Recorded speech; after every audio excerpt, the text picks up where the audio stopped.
सूचना केवल हमारे विचार हैं, वित्तीय सलाह नहीं। निर्णय लेने से पहले खुद शोध करें। किसी भी लाभ या हानि के लिए हम उत्तरदायी नहीं हैं। आइडिया फॉर टेक्नोलॉजी ने अपनी नई शेयर होल्डिंग रिपोर्ट्स रिलीज की हैं, जो फाइनेंशियल ईयर के क्वार्टर और पहले हाफ को कवर करता है, जो सितंबर 2024 के 30 तक चलता है। ये रिपोर्ट कंपनी के शेयर्स की डिटेल्ड जानकारी देता है, जिसमें promoters, promoter groups, foreign investors, public investors और सरकारी एंटिटीज शामिल हैं। प्रमोटर्स शेयर होल्डिंग 2024 के जून में 29.33% से 2024 के सितंबर में 29.23% तक डिक्रीज हो गया। ये डिक्रीज दिखाता है कि इस टाइम पीरियड में कंपनी पे प्रमोटर्स का कंट्रोल कमजोर हुआ है। पब्लिक द्वारा हेल्ड शेयर्स का परसेंटेज 64.33% से इंक्रीज होकर 2024 के सितंबर में 64.8% तक का इंक्रीज से देखा गया। ये चेंजेस पेट है कि ब्लिक की इन्वेस्टमेंट कंपनी में क्वार्टर टू क्वार्टर इंक्रीज हुई है। डोमेस्टिक इंस्टीट्यूशनल इन्वेस्टर के शेयर होल्डिंग में थोड़ा डिक्रीज आया 2024 के जून से 2024 के सितंबर में, जो दिखाता है कि डोमेस्टिक इंस्टीट्यूशंस ने अपने स्टेक को -0.94 से डिक्रीज किया है।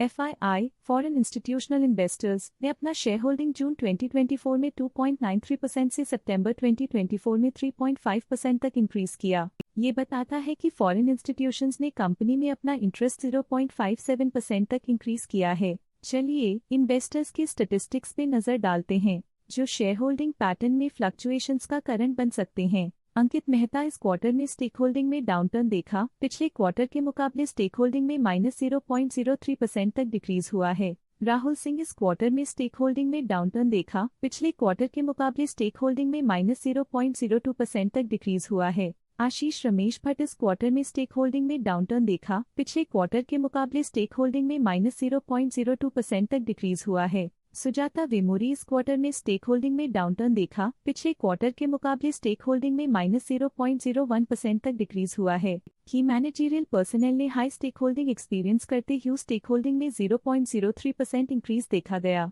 फॉरेन कंपनीज की फाइनेंशियल परफॉर्मेंस में एक सिग्निफिकेंट डिफरेंस देखा गया है, जो -0.52% है। इन्फोसिस लिमिटेड की फाइनेंशियल परफॉर्मेंस में एक सिग्निफिकेंट डिफरेंस देखा गया है, जो -0.01% है। विपुल जोशी के पास पिछले क्वार्टर में कोई नंबर ऑफ शेयर्स नहीं था, लेकिन करंट क्वार्टर में इनके नंबर ऑफ शेयर्स 4.32% है। विपुल जोशी के पास पिछले क्वार्टर में 4% शेयर्स थे, लेकिन करंट क्वार्टर में उन्होंने कंपनी से एग्जिट ले लिया है। म्यूचुअल फंड स्लैश ने अपने हिस्से को पिछले क्वार्टर में 2.78% से डिक्रीज करके 1.82% पे ले आए हैं। ये कंसेक्यूटिव क्वार्टर्स में -0.96% स्टेक्स डिफरेंस दिखाता है। लेटेस्ट क्वार्टर में ऑल्टरनेट इन्वेस्टमेंट फंड्स ने स्टेक होल्डिंग में इंक्रीज देखा, जिसमें 0.05% का अपटिक देखा गया। NBFCs registered with RBI current quarter में 0.12% शेयर्स के साथ कंपनी में एंटर किया, जबकि प्रीवियस क्वार्टर में उनके पास 0% शेयर्स थे। HSBC small cap fund previous quarter में 1% शेयर्स ओन करते थे, लेकिन करंट क्वार्टर में उन्होंने कंपनी से एग्जिट ले लिया है।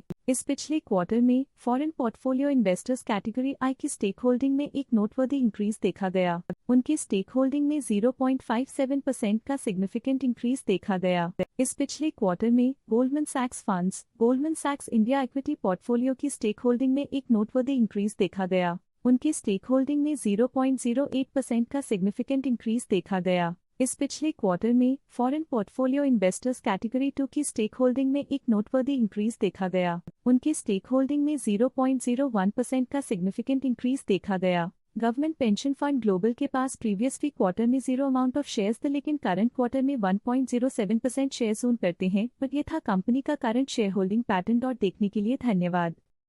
स्टॉक लेटेस्ट न्यूज अपडेट के लिए चैनल को सब्सक्राइब करें और वीडियो को लाइक एंड शेयर करें।